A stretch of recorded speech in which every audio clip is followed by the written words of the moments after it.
everybody. I'm Deborah. Now, my friends call me Red Deborah. It's not my red hair, but my lefty sort of leanings. It's less of the red henna and more of the red Ken. Remember him? Okay, and, well, I just need to tell you why I get so angry. We've got people on the minimum wage, haven't we? Picking up the shit in our streets. And then on the other hand, we've got these bankers with their six-figure salaries and their bonuses, and they can bugger up our economy. And leave us to clean up the shit, can't they? You know? I don't understand that. If somebody would explain it to me, I'd be very grateful. Well, you know, going back to Ken, it wasn't so bad, was he, as of the Mayor of London? Is anybody from London here? Hey! Oh, right. Well, of course you will be ready for 2012, won't you, and the Olympics. It's going to be a big world event. The whole world's eyes are going to be on London. And who have we got to welcome them to London? Boris Johnson. I mean, I'm not being funny.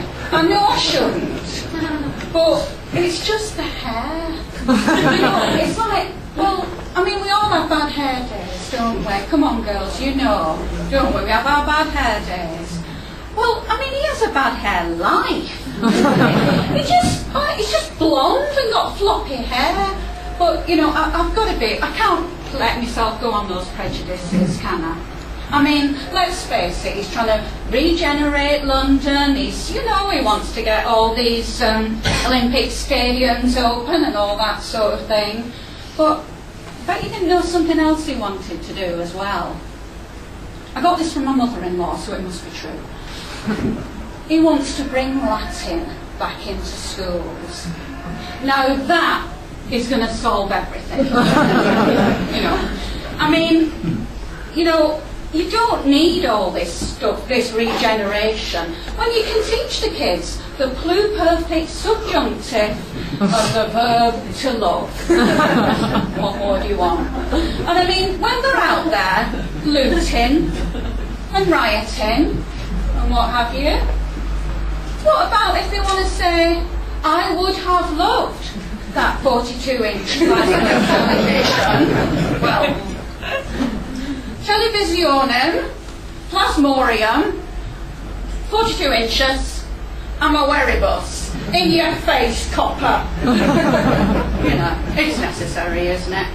But you can't really just say about the young people it's all their fault, can you? I can say that, I'm middle age now. But you've got to look at the role models. I mean, who have we got? Peter Andre? Kerry Katona? Wayne Rooney. Yeah. Well, I mean, I was having a bit of a think, and I thought, well, everybody says, don't they, why do they pay these footballers £100 a week when you've got surgeons saving people's lives and they only get £100 a year? Well, I've been having a think, and I've got to share with you tonight that you've got it wrong. They do deserve it, these footballers. Oh, yes. Because your average surgeon, I don't know if any of you have been in hospital, who's had an operation recently? Yes.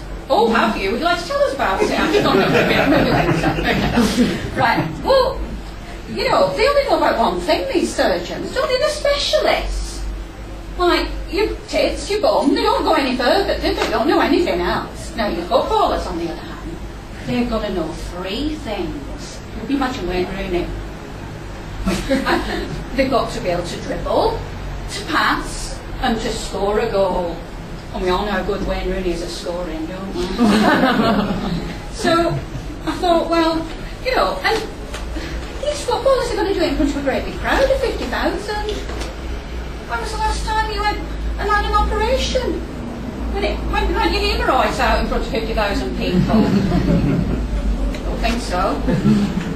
And I mean, let's face it, if they get it wrong, I mean, these poor footballers, it's so humiliating, isn't it? I mean, they just come out in front of that big crowd.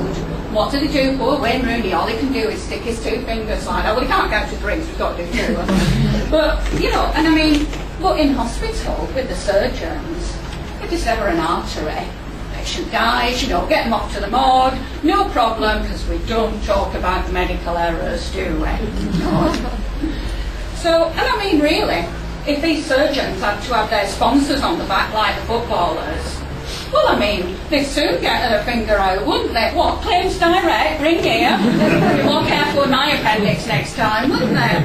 So, I mean, I do think we do need to make consideration of that. So, I thought, well, you can't totally slag off all these doctors, can you?